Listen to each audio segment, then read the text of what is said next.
the SCALACS seminar relating to the Hispanic Heritage celebration. I want to first acknowledge the grant that we received from LSAC, that is the Local Section Activities Committee of the ACS, which funds several of these events and innovative projects and all those things. So my sincere thanks to LSAC on that. And we procured one of those grants, which actually was intended to promote DEIR, that is the diversity, equity, inclusion, and respect for all the communities, let me say that.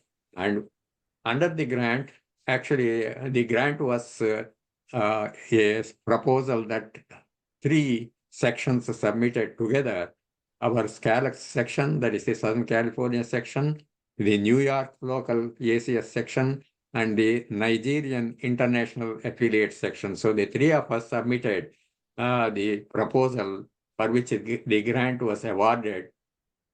And the proposal contained a celebration of the African American history, Black American history, if you want to call it, then the Hispanic heritage, and also the history and the scientific progress in Africa, with a special focus on Nigeria. So these are the proposal highlights. And in connection with that, we have organized already several of these seminars earlier, and this seminar is also part of that, in celebration of Hispanic heritage. And this seminar is not intended to encourage the speakers or anything like that. They are all very well established scientists. So the main aim of SCALACS is to actually focus on future STEM students and encourage them to undertake research. And the speaker today is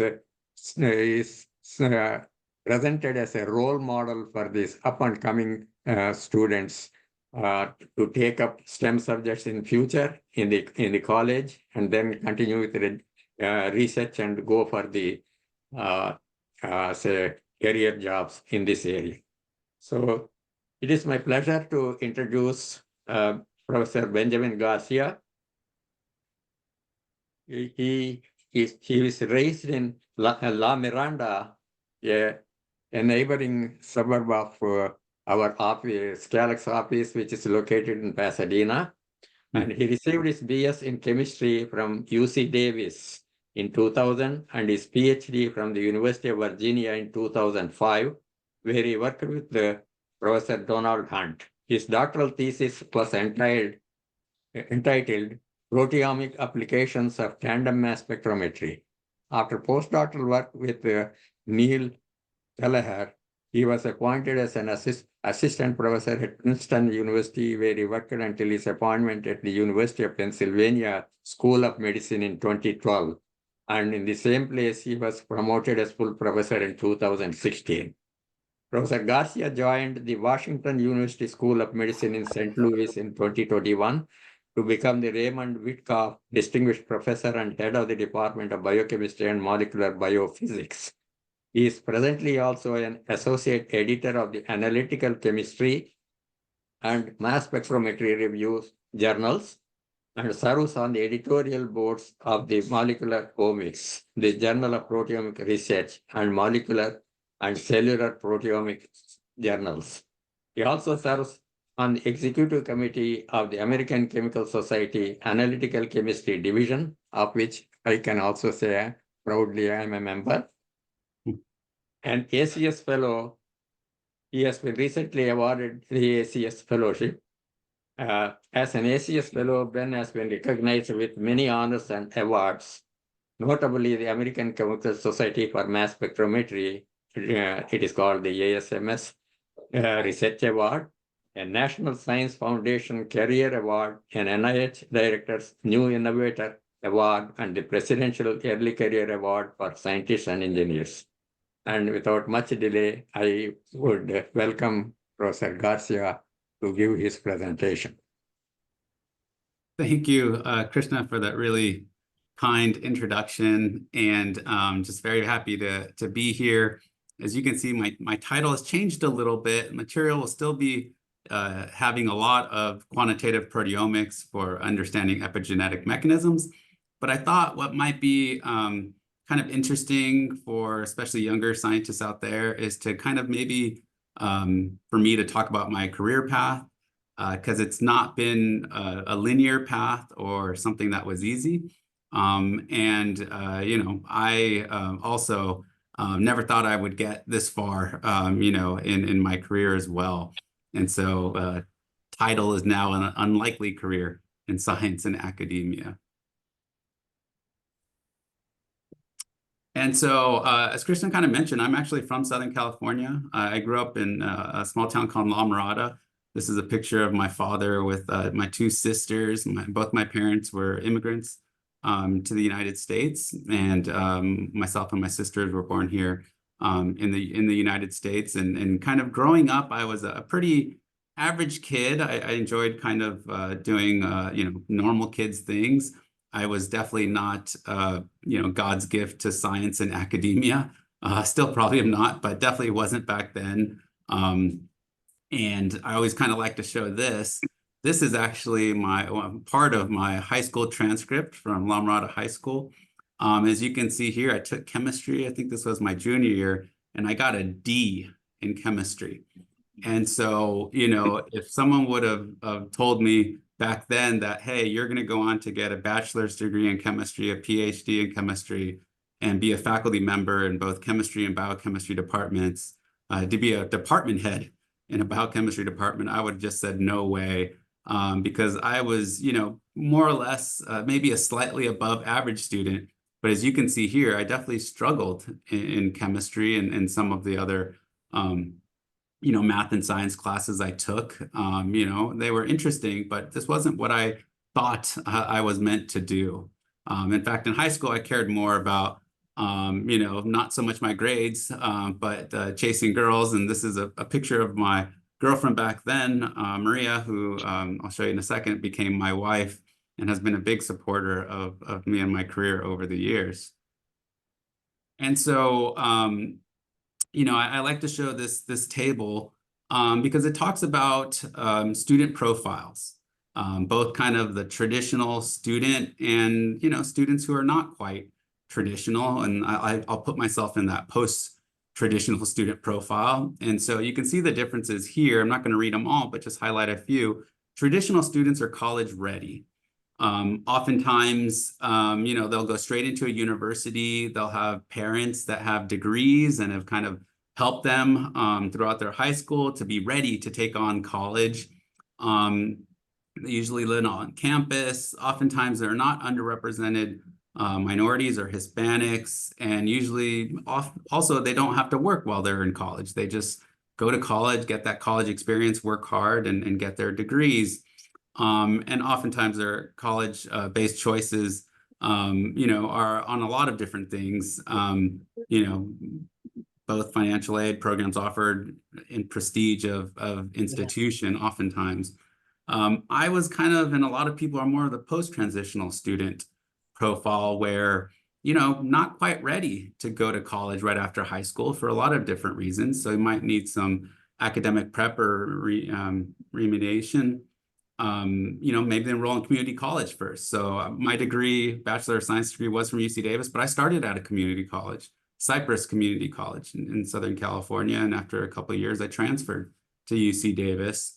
But a lot of students, you know, still have to live at home because of the financial burdens, and oftentimes take more than 4 years to complete their degree. I actually took five plus to finish my degree.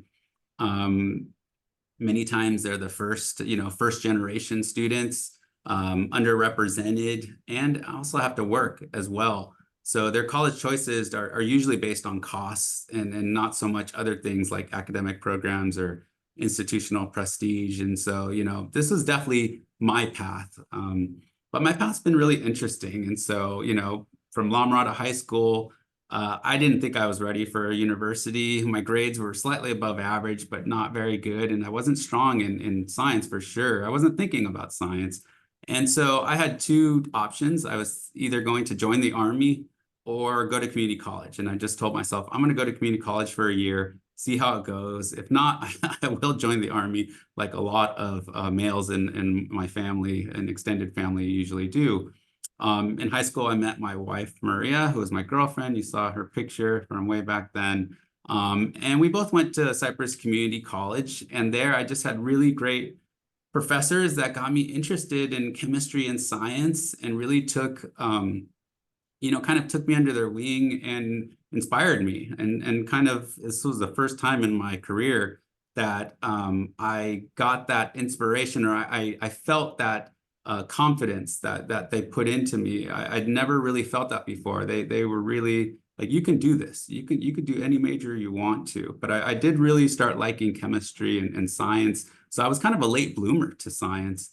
Transferred to the University of California, Davis, and there it was great. I first got into a research lab, which I'll talk about in a little bit, and really enjoyed my chemistry courses. It was very, very hard still for me. But made it through. And after I finished from UC Davis, I just thought that, I needed a little bit of a break from college. I was thinking about going to grad school. I thought that might be what I wanted to do, but I wasn't sure. So I took a job in industry in San Diego, a biotech company named Sequenome, who was still around. And there kind of did some analytical chemistry and learned a little bit of genetics and genomics. And it was a fun time. And by then I was married and we had our first child, my son, Aaron. And, I decided that I did want to go back to graduate school. So from there, I applied to, I'll just say I applied to a lot of colleges and I didn't get into a lot of them, especially the first round of applications. It took me a couple of years before I got into a graduate program.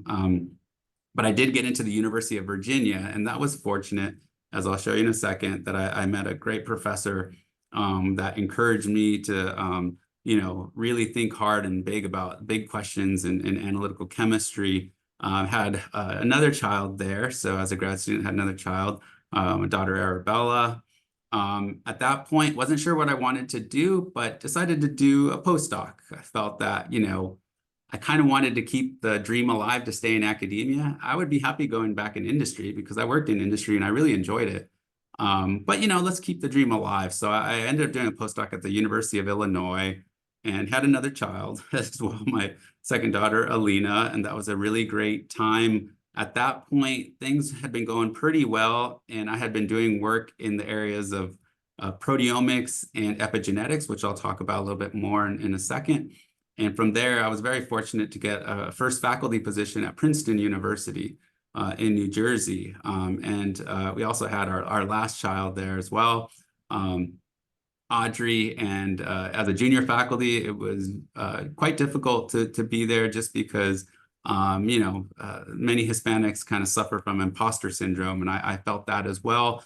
But things were going pretty well, and I was getting through in terms of getting grants and papers, and I got recruited to the University of Pennsylvania.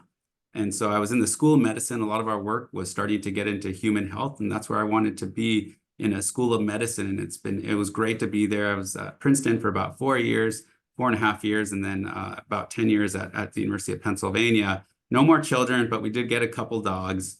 And from there, just really expanded our work in applying analytical chemistry and mass spectrometry, proteomics to biological problems, but also was very interested in getting involved outside of the lab. And so as I'll talk a little bit more later, I got involved in a lot of committees and things to improve, education and training of scientists at all levels. And so that has, that type of efforts was what really kind of got me to start thinking that at some point I'd want to be a department head, department chair. And that's what has drawn us now to Washington University, where I've been at for the last, 3+ years. I lead a department of biochemistry and biophysics, and also my research lab is still quite active. And so here's my family now, fast forward, my 4 kids, my wife, and my mother, who lives with us as well, which is pretty common for Hispanic families. And so going back to my start in science, I said, at Cypress College, I, started getting interested in science and chemistry, but I really didn't know what that meant. And it wasn't until I transferred to UC Davis and was able to join the lab of Carlito Labria, a faculty member there who's an analytical chemist, mass spectrometrist, doing research to sequence sugars, oligosaccharides, that I really understood, or I started getting a taste of what research was. And I really started enjoying it. And it was a very fruitful time, very productive as an undergrad. Even had like one first author paper and got my name on other papers. So I really kind of enjoyed that. And that was kind of like my first taste of success in research, that, maybe I could do this. Maybe I can actually have a career as a scientist.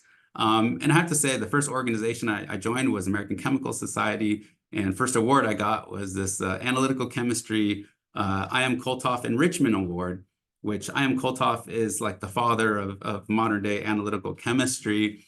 And, very proud of this award. I still have it here in my office.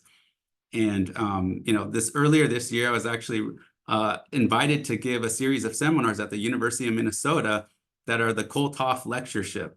And so it was kind of really fun that, this is kind of the award that really started my career as an undergrad from the American Chemical Society. And then later I would, as a faculty member, be able to give the honor lectureship of I.M.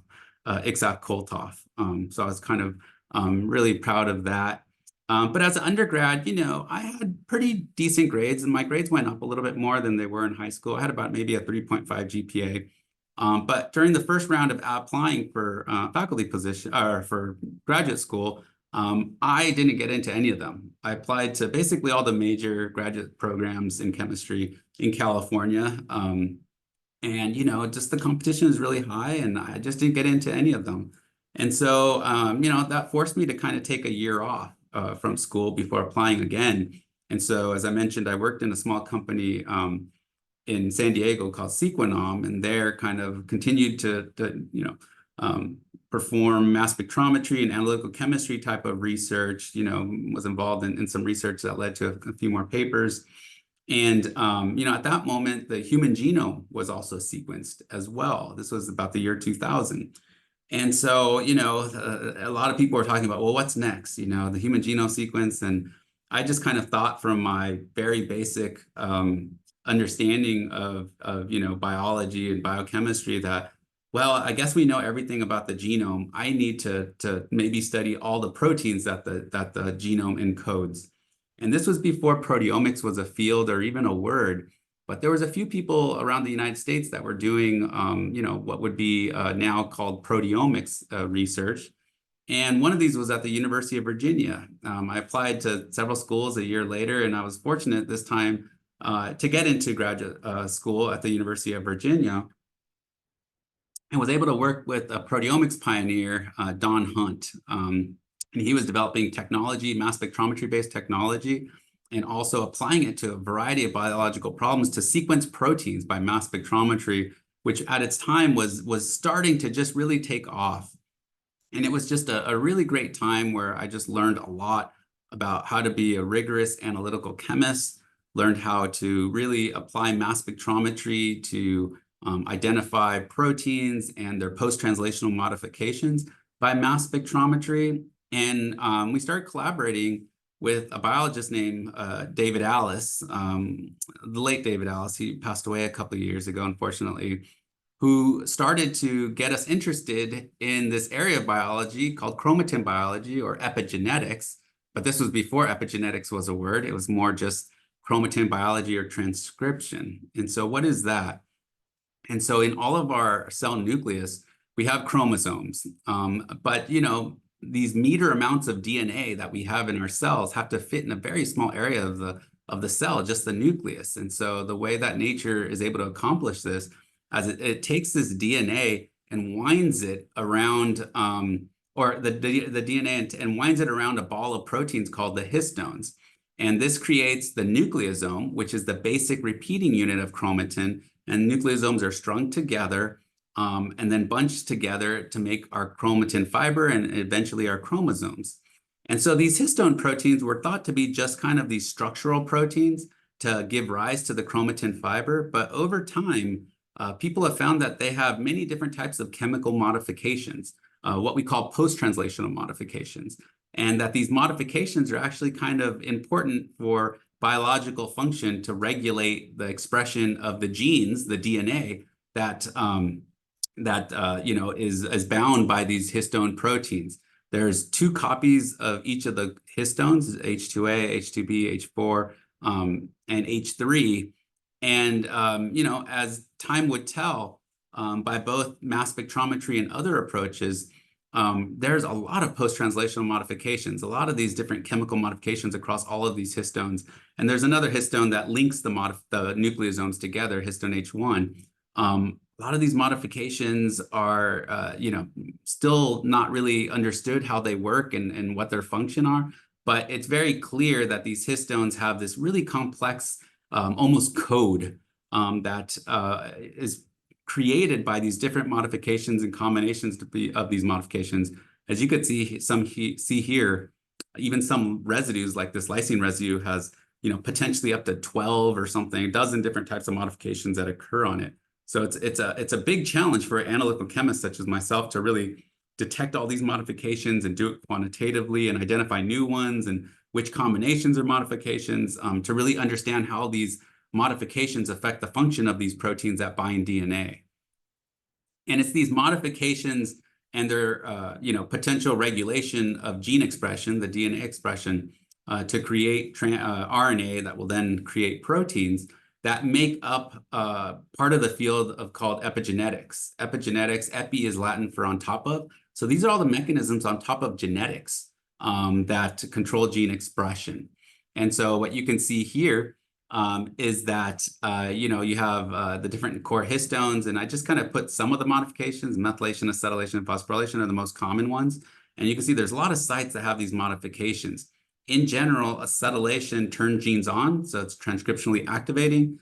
Methylation, it's more complicated. It could come as mono, di, or trimethylation. It could both turn genes on or turn genes off. It just actually depends which residue is modified. But, it's thought that these different modifications act as a code because there's proteins that actually start interpreting this code. They bind specific modifications on this code. And that's like the first step to recruit a protein to a specific spot in the genome that has this histone modification. And this protein will then induce the expression of the gene or keep it silenced. And so it's kind of a really exciting time because there's a lot of companies that are now looking at this epigenetic space as the next druggable space, the therapeutics, as there's been a lot of genomics data that have found mutations to histones and other proteins in various diseases. And so you have big companies such as Pfizer, Merck, Eli Lilly, that are all developing small molecule inhibitors to various enzymes that modify the histones. And some of these are making their way through clinical trials. And then there's a lot of small companies that only focus in this area, such as Constellation. And so there's a lot of interest in understanding if these epigenetic mechanisms, such as histone modifications, may influence disease states or biological function. But, I always kind of tell people, and my kids as well, who are now getting interested in science, that, you're working in a really great field in science when it makes it into blockbuster movies. And so here's a film still of one of the Spider-Man movies from several years ago. You'll see all the science on the board of everything you need to know to potentially become an amazing, amazing human with spider-like powers. And so you might recognize some things on the board, equations or schematics. And if you look right here, and I'll blow it up for you, this is a nucleosome with histone H3, lysine 27 methylation. And so whoever knew they had to put the most important science on the board here for this movie knew they had to include epigenetic mechanisms. There's a lot of different ways to look at histone modifications. You could use antibodies. So these are reagents where you specific antibody protein can recognize a specific histone modification. But there's issues with this. Normally, if you have an antibody that's really good, it should only give you one spot. So this one up here is pretty good, recognizes this modification pretty well. But, as you see here, now this antibody recognizes 2 spots, or, you see other spots. And so these antibodies are having problems with cross-reactivity. I showed you that scheme that showed histones are very highly modified. And so antibodies also have trouble with a lot of modifications that are found close to one another. So you can see here, here's a monoclonal antibody that recognizes histone H3 serine 10 phosphorylation modification. And so there's synthetic peptides that all have the phosphorylation modification. These two have acetylation or methylation. And so what you can see is that this antibody is really good at recognizing the phosphorylation when it's by itself. But if there's multiple modifications with really close to the phosphorylation, this antibody can't recognize it very well. So because of this, we favor using mass spectrometry because it's a protein sequencing technology. We could take a protein, break it down to smaller pieces, and then we can break apart those pieces to be able to tell the sequence of the protein. And if there's modifications, we can identify modifications on the amino acids because they have specific masses that we can calculate. And we can do this very quantitatively as well. And so going back to my graduate work, I learned a lot of how to do this quantitative mass spectrometry and sequencing of proteins, originally kind of focusing a lot on phosphorylation. There's ways that we can, take a protein, digest it, and then we can use immobilized metal affinity chromatography and isolate out just the phosphorylated peptides from that protein. And then we can sequence that peptide and I can identify that this serine is phosphorylated and it's not this serine or any of these threonines. And so we published a lot of papers applying this type of technology to histone proteins in collaboration with Dave Alice, who I mentioned earlier, and overall had pretty good, successful graduate, career, lots of publications, fellowship, and, finished in about 4 years. It actually took me longer to finish my bachelor's degree than it did for me to finish my PhD. I actually finished it right under 4 years, whereas my bachelor's degree took me a little over 5 years to finish. And so at that point, I didn't really know what I wanted to do. I liked industry. I worked in industry for a while, but I wasn't sure if that's what I wanted to do. And so I started applying for applying for postdoc positions, as well as applying for industry positions. And I had a really great industry offer from Sigma Aldrich, who's actually here in St. Louis. But decided to actually do a postdoc with Neil Kelleher, kind of pictured right here, I'm right here, and learn more about technology and applying mass spectrometry to very complex modified proteins. And so was there for about 2.5 years as a postdoc. Again, things went really well. And we took on some really great challenges, during this time. At this time, it was known that there was a lot of modifications on histones, but it wasn't positive like which ones actually were found together in combination. And this is really important because in certain disease states, you only have certain combinations that are found together. And some of these modifications influence each other, either blocking each other from happening or stimulating other modifications to happen. And if you kind of trying to think about it, like how many modifications could exist on these proteins? So if we took histone H4 and just said, okay, these are the modifications that could exist together. How many combinations of modifications would we find in cells? And so this is kind of complex. I'll do something real simple. Let's just take histone H4 with these 3 modifications that occur. How many combinations of these modifications on this protein can we find? Well, these are easy to kind of just do by hand, right? There's a completely unmodified. You can have 1 modification at a time, this acetylation. You have 2 acetylations at the same time. So there's a 3 different combinations here. And you got all of them acetylated, so 8 forms.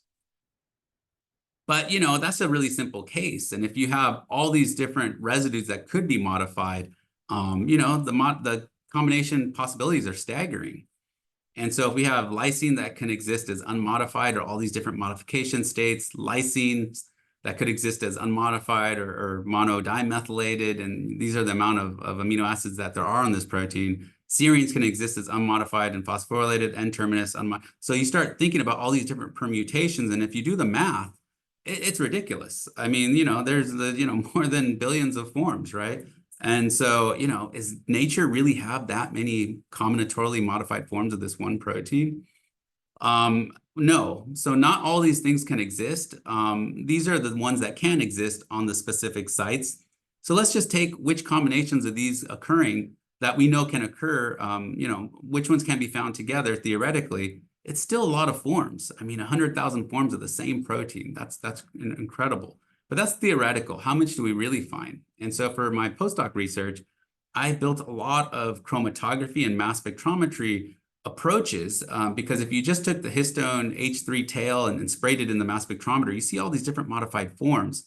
It's very hard to separate them by reverse phase C18 based HPLC. So we had to use what we developed was a cation exchange hydrophilic interaction chromatography that gave us a lot of peaks here, whereas C18 chromatography just gave us one peak and a little shoulder. But we could take one of these peaks, throw it in the mass spectrometer, sequence it using some advanced mass spectrometry dissociation approaches, and now identify the different combinations of modifications that occur on these really large, long sequences.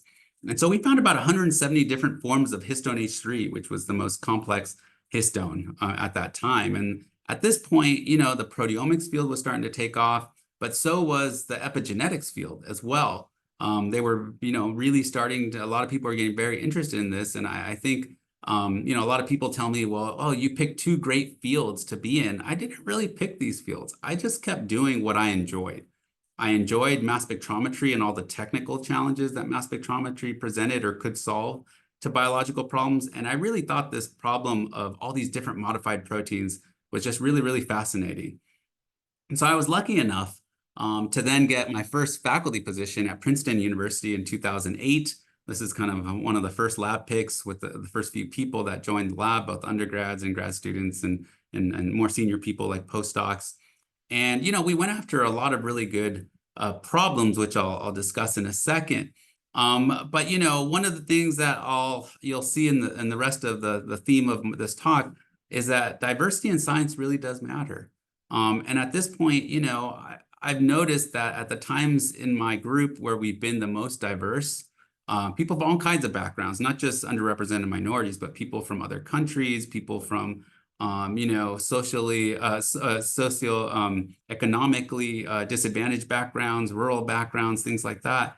They just bring a lot of different perspectives to solve problems. You don't have the same people that are raised the same way and, you know, educated the same way and trained the same way, all solving problems. You have people that are coming from all kinds of different backgrounds trying to solve problems together. And at the times my lab has been the most diverse, it's also been the most productive and innovative. And so I always like to highlight my first graduate student, Mariana, kind of shown here. I need to update the slide. She's now an associate professor at Brooklyn College, doing her own research and has her own research lab. But my lab over my career have been really interested in continuing to develop the technology and methodology to answer some really difficult problems in this epigenetic space. We want to identify as many modifications and do it quantitatively, and so that we can tell when these modification abundances change from healthy and disease states. As I showed you before, really interested in the combinations of modifications and how many modifications are found together. Because if there is a code on this histones with these modifications, it's going to be all the combinations together that are making the code. We are very interested in the kinetics of these modifications. These modifications don't just go on and stay on. They're constantly being put on and off by a series of enzymes.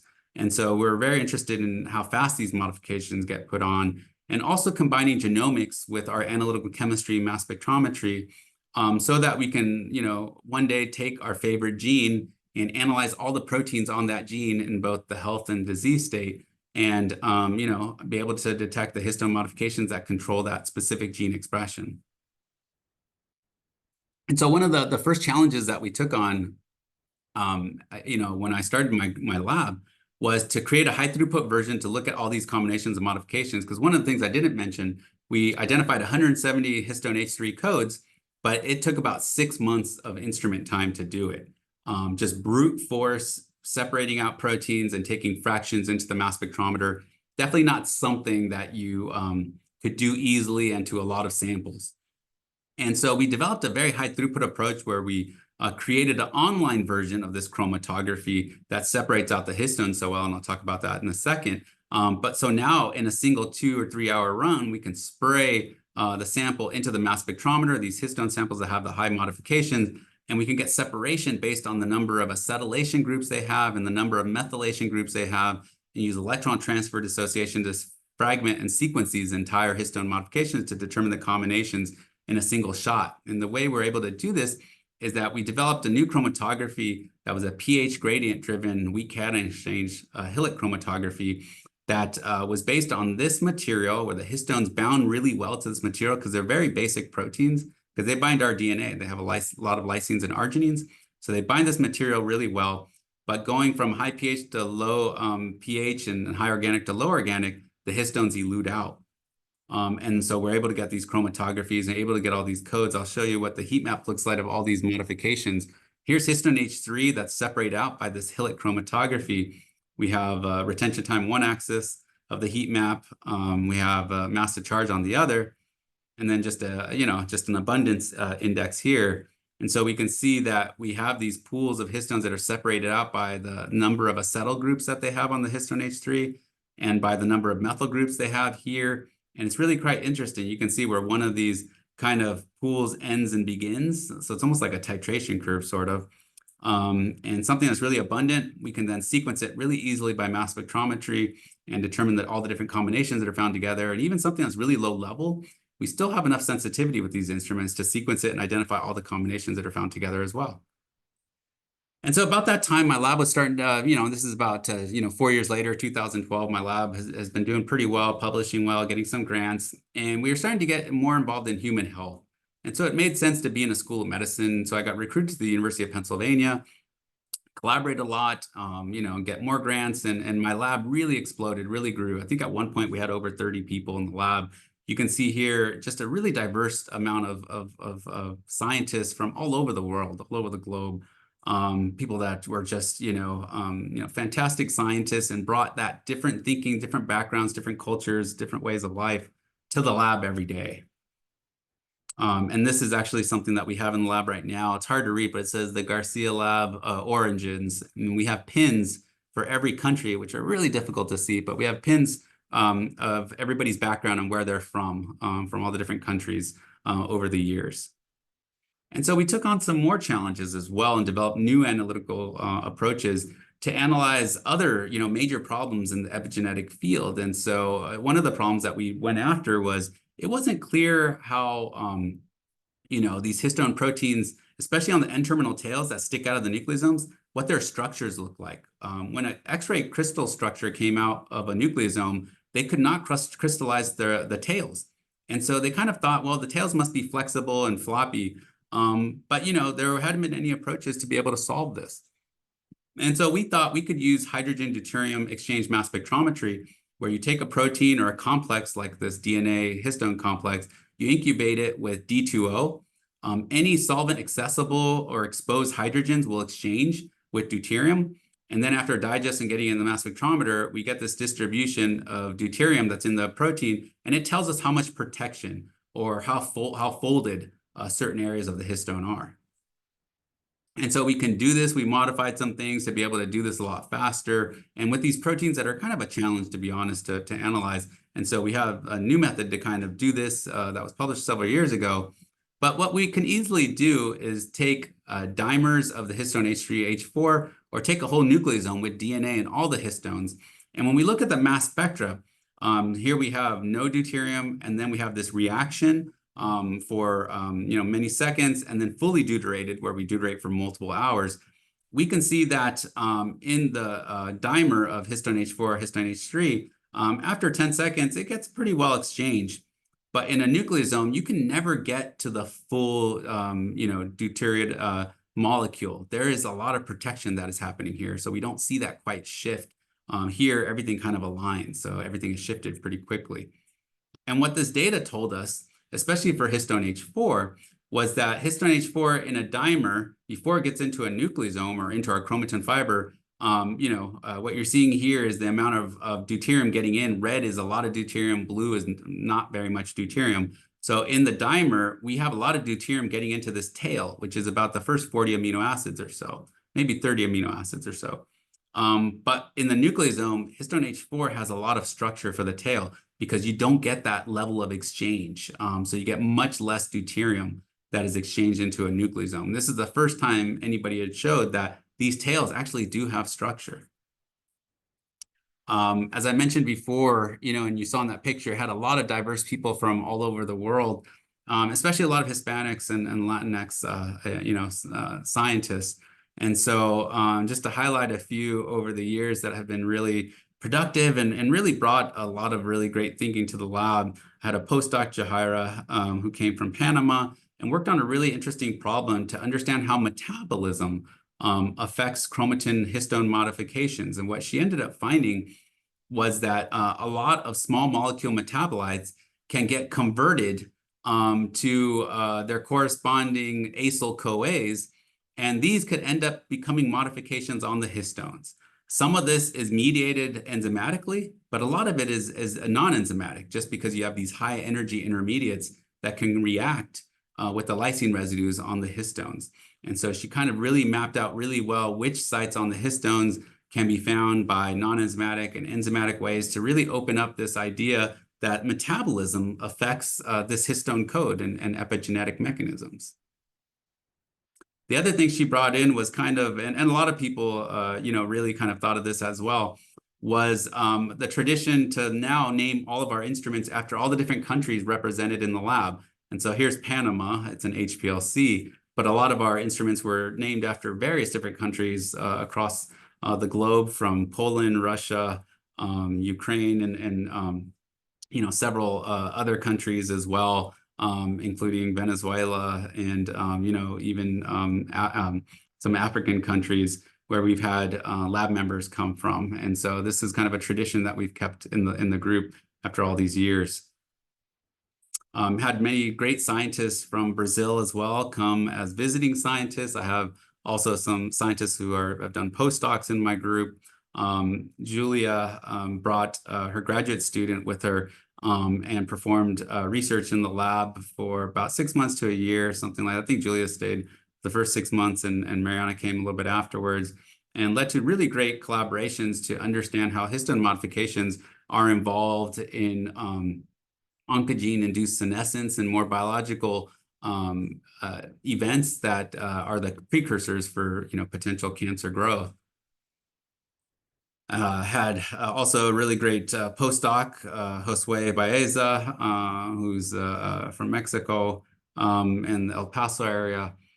And he took on a really great challenge to try to monitor protein synthesis during pregnancy. And so these are actually, I think, his fingers, and he's injecting, pulled out, the sac with all of the mice of a pregnant mouse. You can inject into the vitelline vein, which is right here, and it feeds labeled amino acids to all of these mice. And then during gestation, we can actually then, harvest the mouse, and we can identify the newly synthesized proteins during the pregnancy. And this is actually my daughter, Bella, in the lab, who has worked in the lab many, many years. She's a college student now. But it was really nice to have her in the lab because we were able to actually, she contributed to a publication and to research into the group. And she's also now a chemist, getting her degree at the University of Minnesota and working in a mass spec lab up there as well. Diversity is important in the lab, but I've also always felt diversity is important outside of the lab as well. And I've been involved in a lot of different initiatives and activities over my career to help recruit scientists, diversity scientists at all levels. This is when I was at the University of Pennsylvania. We would go to SACNAS and ABRCAMS and different conferences to recruit new scientists to the graduate programs and to be postdocs at our lab, as well as to apply to be faculty at our institutions. Now at the University of Washington, we have a summer undergrad research program where we try to bring in students that have no research experience, and many of them end up being underrepresented minorities as well. And so this is something that I've always tried to be a part of. As Krishna mentioned, I'm heavily involved in the American Chemical Society's Division of Analytical Chemistry. And over the last several years, we started a new symposia called The Diverse Path to Success in Analytical Chemistry, where we highlight diversity scientists, and they talk about their paths, how they made it to their current position in industry or academia or government. And it ends up being a really nice, presentation to give kind of the humanity and personal backgrounds of all these scientists, everything that they've had to overcome, in their careers, but also how they're trying to continue to enhance diversity in academia or in science. I was very happy to be involved with a symposium at the American Chemical Society. It was a joint effort through the Committee on Minority Affairs, which I'm on now. At the time I wasn't, as well as the Biological Chemistry Committee and Analytical Chemistry Division as well, to celebrate Marie Daly. She's the first African-American woman in the United States to earn her PhD in chemistry. And so she was a trailblazer, and we had a lot of speakers in the areas that she made her impact in. And then I was also able to write an editorial about this symposium and her work in the Analytical Chemistry Journal. So trying to, bring this amazing pioneering scientist, to, bring her to a whole new audience of younger scientists. I've been involved in a lot of other societies as well, especially the American Society for Mass Spectrometry, in addition to the ACS. And so there helped start a diversity and inclusion committee, as well as starting to take demographics of our membership in the society to understand where we can focus efforts and how we can continue to make our society more diverse. And so one of the things we started was the Faces of Mass Spectrometry, where we highlighted faculty, or highlighted scientists who are members of the group, just to give an idea of their backgrounds and where they came from. And I was happy to be, after a few years, interviewed and be a part of this series as well. I've just recently, in the last couple of years, also started a Hispanics and Latinx and mass spectrometry group as well. This is a group that's going to be more global, because we have mass spectrometry, Hispanic and Latin scientists all over the world. But whenever you go to conference, sometimes you don't see as many, but they're there. We're just all kind of spread out, and this is a group that is going to come together to support and encourage the younger scientists. Our mission is to lift up our younger scientists in the mass spectrometry field, so that they could become leaders in the future. As I mentioned, I've always really been involved in helping in my institution to try to improve lives for scientists at all levels. And so I was involved in a lot of different committees, recruitment committees. I ran the graduate program for a long time. And so I always felt that one day I would love to be a department chair, department head. And so a few years ago in 2021, I moved from the University of Pennsylvania to Washington University to become the department head of the biochemistry and molecular biophysics department in the School of Medicine, following a long line of really incredible scientists. And one of the reasons I did this, because a lot of people say, well, why would you want to be, an administrator? That takes away time from science, right? There's only 24 hours in a day. You have to spend time doing all these other things besides science. And that is true. But, less than 2% of department heads in School of Medicines are Hispanic or Latinos. And so I think representation really matters. And so I felt that this was something that I needed to do to show that it's possible, to show that someone who, got a D in chemistry as a junior in high school can make it this far and have an impact. And so that's why I'm here at Washington University. This is my department. My current department is about 120 people, about 22 faculty. And we started a lot of really great initiatives over the last 3 years to really improve diversity, also just enhance the training and educational experiences of all of our trainees. And so some of the things kind of listed here that we do, that we have active or that we do on a regular basis to try to uplift our younger scientists, and also make sure that we give equity and equal opportunities to everyone, regardless of their backgrounds. But it's been a fun time here. A lot of great science, a lot of great academic programs and initiatives to enhance diversity and things, and also just a lot of fun. So this is the department softball team. We actually won the annual big game against the cell biology department, where the winner gets to keep this homemade trophy. So we've had that in the department for the last few years. Really great group of people here in St. Louis. I was on a task force for the institution here to really try to understand areas where there's, we can improve in terms of providing a great experience for our underrepresented scientists and faculty, to understand where there's gender bias and discrimination, and to improve the training and reporting process for keeping people accountable when they're not helping to maintain a great workplace. And so I'm very, very proud of that. And continuing just to figure out how to help all scientists.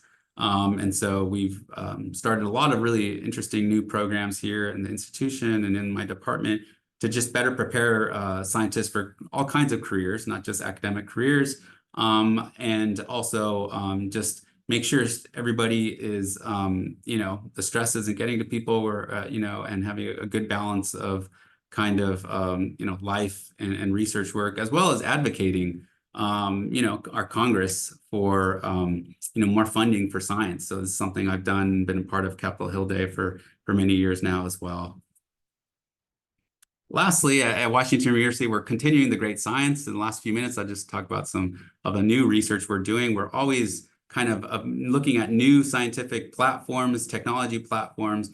One instrument that we've got recently in the lab is this Zenitov 7600, which is a very fast scanning time-of-flight mass spectrometer. And so at the time we got this, SciX, the company that we bought it from, put out this technical note that said that they can identify about 1,000 proteins a minute on this instrument. We thought, wow, that sounds really crazy. Give us the conditions and we'll see if we can reproduce it. And I had a great postdoc in the lab, Emily Zahn, that took this on. And yes, indeed, we could identify about 4,500 to 5,000 proteins a minute. So this is, you can't see it really well, but it's about 5-minute gradient.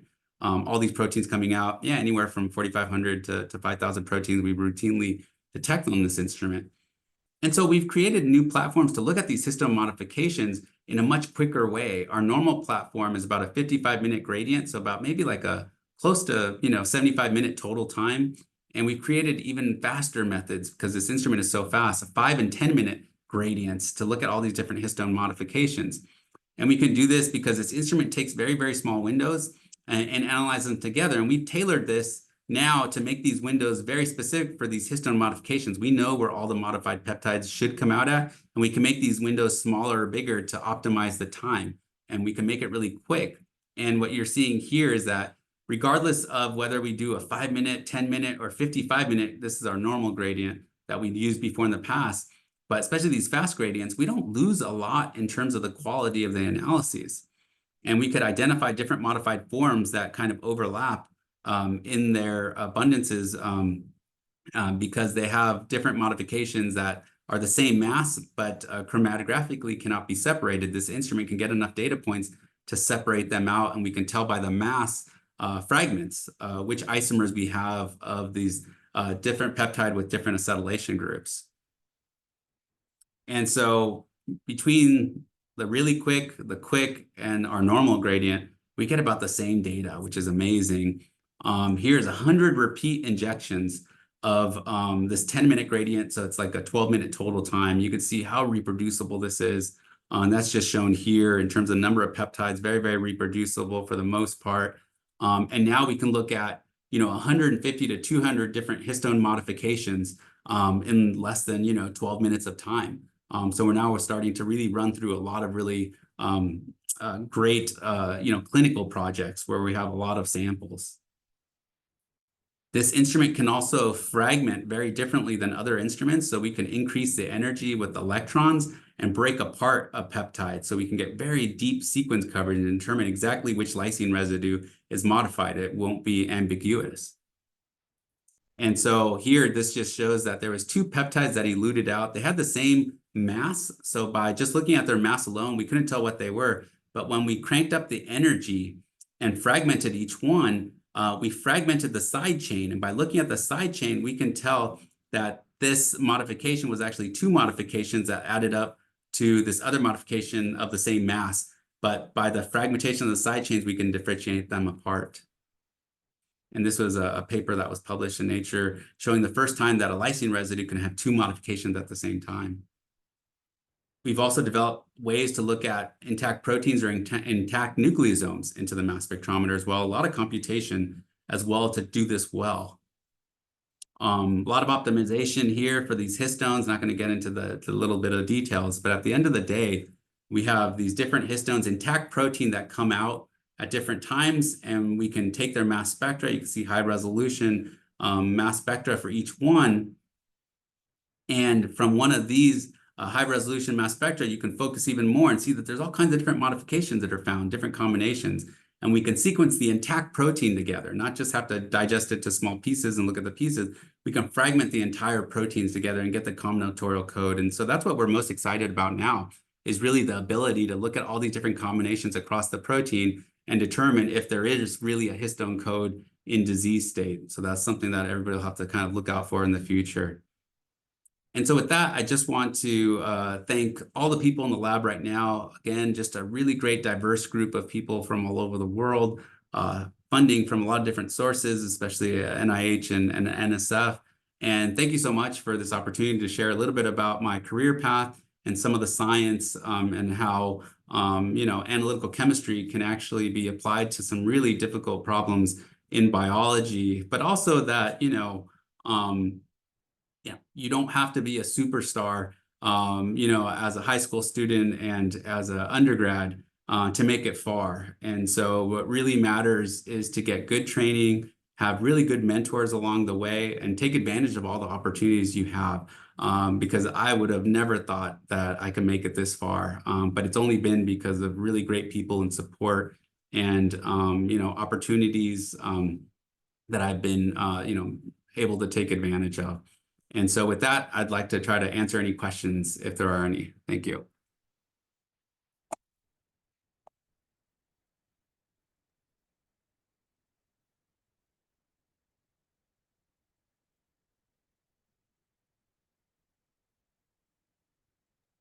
I don't know. Sure, I'm in the chat. I don't know if I see any questions in the chat, but happy to answer any questions if there's anybody out there. I'm sure Clarita has her students down there. And before I put on my high school students' shoes and then then talk a little bit about his scintillating, Professor Garcia's scintillating seminar, I will ask the high school students if they have any general questions. It need not be related to the complexity of the proteins, the DNA and histones and all these things. That I will reserve for the senior chemists who are in attendance. But as far as the high school students are concerned, are there any general questions, what you have learned from the pathway that Benjamin has described to you? I was reminded very much of an earlier seminar which we organized, I think a couple of years ago, from a Nobel laureate who is a professor emeritus at USC. His name is Ari Warshall, and actually he gave a very similar seminar in which he stated that he started from the slums of one of the streets in Israel, and how from there on, he slowly developed, and finally he described his path, the journey to what he called the journey to the Nobel Prize. So I'm pretty sure one of these days, I wish, and I'm sure that Benjamin will also be in line for such an honor. I'm sure about that. No, I don't think so, but that's very kind of you. But I'd be happy to answer any questions I would on anything. I would like the students to ask him any general questions, because I know Clarita was talking to me about, see, we are actually collaborating. She's a science teacher at one of the schools, and I'm a science coach, and we are collaborating. And she asked me whether I will give a seminar on chromatography, a seminar on mass spectrometry, and seminar on the biochemical applications and things like that. And actually, I think my job has been simplified or made completely say unnecessary by virtue of he is touching so many aspects of the chemistry and its applications in the whole STEM subject areas, if not in the entire universe itself. I will ask Clarita and her students to take over and ask any questions. It need not be anything related to the complex histones and all that he has described. It can be something very general. And I want to remind the high school students also that ACS, which is a great organization, as Benjamin has described, and I'm proud to be part of. ACS is doing a whole lot to promote STEM education, even at the high school level. And they offer several scholarships, one of them being the SEED scholarships, they call them, for high school students to go to laboratories like Professor Garcia's laboratory and work with him and all that. So I would hand over to Clarita to ask some questions and encourage her students to ask some general questions. Clarita? Thank you. Yeah, here I have a couple of students who are really excited about presentation today. And I really thank you, Dr. Garcia, for your presentation, especially sharing your personal experience about, your success and different path to your career. While I was listening to your presentation, I personally had a question about application. So you were telling us application for this mass spectrometry in genome. So you can find, if I understood it correctly, we can find some code in related to disease. So I wonder how far it has reached right now out there in medicine, for producing medicine, and what are your hope for this study? Yeah, no, great question. Yeah, my own lab, we've been very interested in understanding, epigenetic or dysregulation of epigenetic mechanisms in soft tissue sarcomas. There's some soft tissue sarcomas that are pretty devastating, less than 50% 5-year survival rate, no real treatments, and the few treatments often lead to relapse. So we have a whole program in my lab to really understand the epigenetic mechanisms behind those. And we're working with clinicians here at Washington University, to hopefully one day get to the point where, we can identify some epigenetic drugs, because there are many epigenetic inhibitor drugs out there. Identify maybe a combination of drugs that could be used for animal. Well, right now we're about to move into some animal work. Eventually, a clinical trial. And so, yeah, there is a lot of interest in this area that has made a lot of strides over the last, decade. As I mentioned, there's some companies that have developed some really fantastic small molecule inhibitors that have been, made it through clinical trials and FDA approval, and they are being used to treat certain cancers, lymphomas, and things like that. And these are inhibitors that block enzymes that modify histones. And so, yeah, there is a lot of promise for that. I think, the challenge is that, epigenetics and treating someone, everybody's epigenome is different. And so that's the big challenge, epigenetics. So the thing about genetics and epigenetics, you can figure out what your genetics are based on your parents, right? Because you're going to inherit that. But your epigenome is influenced by a lot of environmental factors, stresses that you've experienced through your life, nutrition, other things, environment. And so the epigenome for everyone is quite different. And so that will be the challenge, I think, is that, epigenetic therapy, unless we know more about how this code really works, it's going to be hard to apply it to everyone that has like a specific cancer, because their backgrounds could be very different. And so their epigenomes might be different. But yeah, that's, I think, the goal and the hope. And there's a lot of really great people doing work in this area. And some epigenetic drugs are making their way and starting to be used in patients. Thank you so much. I have one question, Benjamin. Do you have any students asking any question, Clarita? Do you have any question from the All right, students? let's see who's courageous here. Yeah, You can come a little closer for microphone yeah. to the computer. Sorry. Um, Oh, Eli, I come have a a little question on like technologies in your lab. Mhm. So like, do you have like a team on like that like works on like the Mhm. machines, or is it like are you trained to also like maintenance and edit or whatever, change like how your machines work? Yeah, so everybody that comes in the lab has to learn how to use the instruments and maintain them. Because you know it's a teaching training lab, and so we don't have people that are like running the instruments for everyone or running people's samples. Like everybody has to run their own samples, and so they have to learn. And so yeah, we train all kinds of people. Most people that come in the lab have never used the instruments before. They don't have that type of background. Most people that come in are either biochemists or biologists who have a lot of other expertise, but they may not have used these like cutting edge mass spectrometers. And so, you know, I have some staff that is very good at that, and they usually train everybody to get up to speed on how to use them, how to maintain them, you know, take them apart, clean them, all that stuff, and make new instrument methods as well.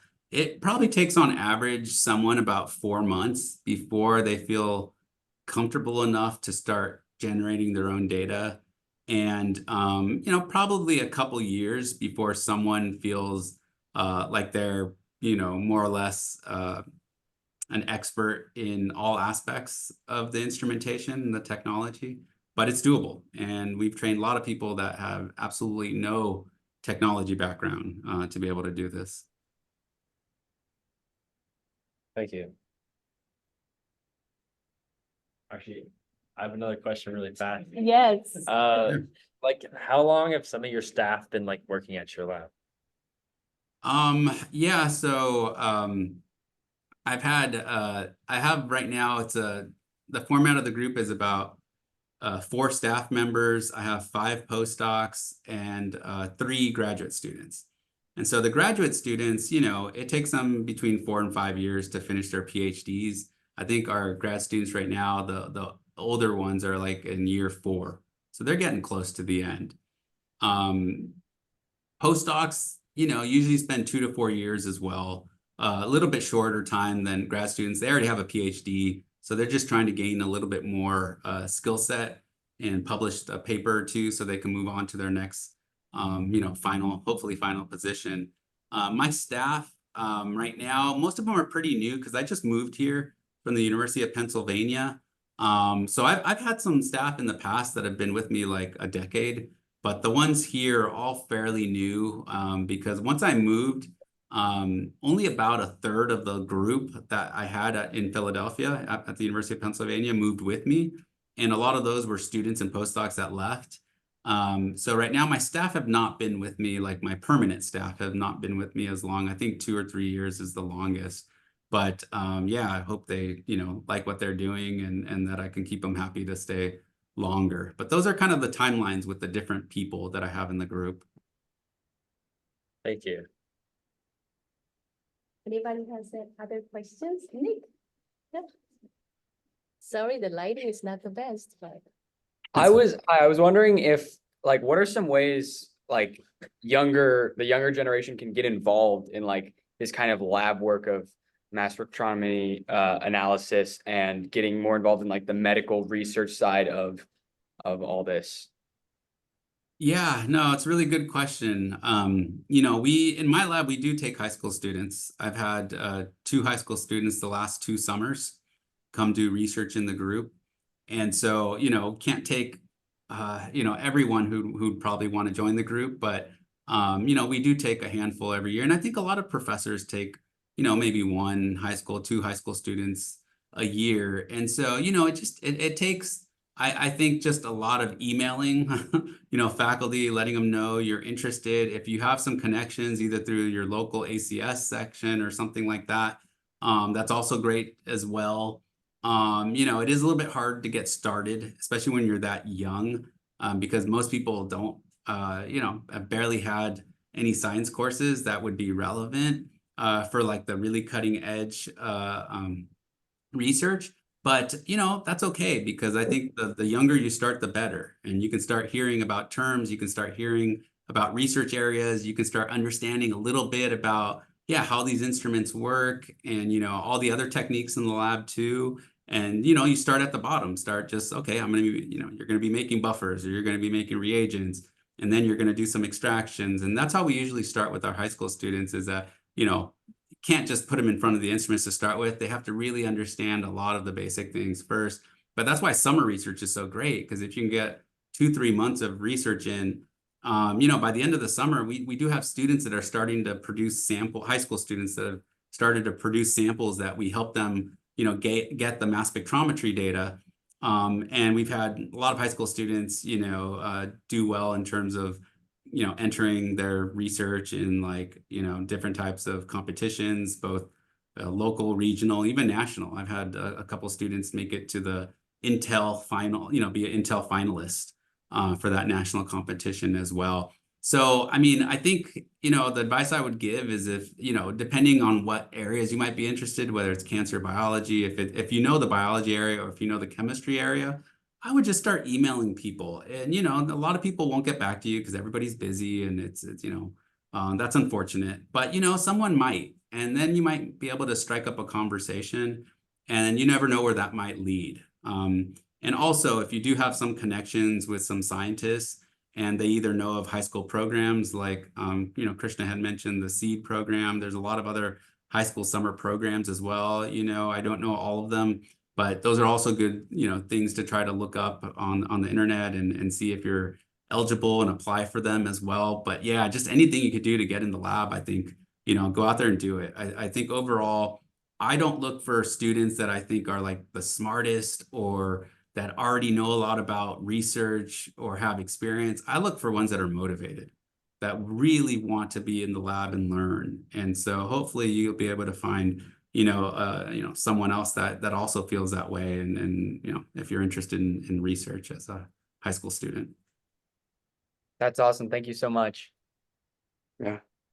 So we can certainly help you in that, because we are the local section and we have several contacts, and we can help you in that.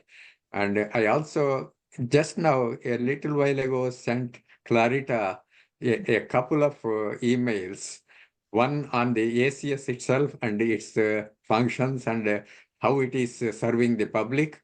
The other one is regarding a symposium which we are organizing, the high school students research symposium on November 2nd.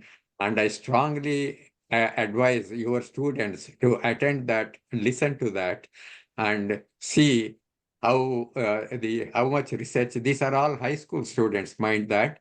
And one of them, as I sent the email to you, one of them is a junior in a Lexington, Kentucky high school. And she participated in the International Science and Engineering Fair, which was held in Los Angeles in May this year. And she won the $75,000 award. Wow. Award for that. And there are so many of them.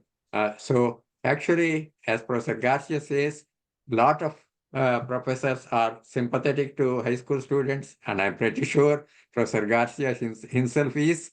And so we can, he may not accommodate 100 of them. No, we all know that, but maybe 1 or 2 may be possible, and he can recommend other places. Maybe he mentioned about his student in New York, Brooklyn, I think, isn't it? Yeah, And Brooklyn so, College. Yeah. and so she can accommodate maybe 1 or 2 like that. We can distribute. So that's an interesting proposition. But what we want is students to actually get involved in STEM education and pursue STEM research later on. That's the very purpose we are organizing all these seminars and all that, the SCALACS or any other ACS local section. So I don't think I will keep Professor Garcia too long. So thank you very much, Professor Garcia, for a lot of information, both scientific as well as your support for the DEIR activities of ACS. and all that. And I'm really heartened to listen to that. And we will continue our collaboration with you, certainly, from the SCALACS area. Thank you very much. Thank you. Yeah, thanks for having me. Thank you. Enjoyed it.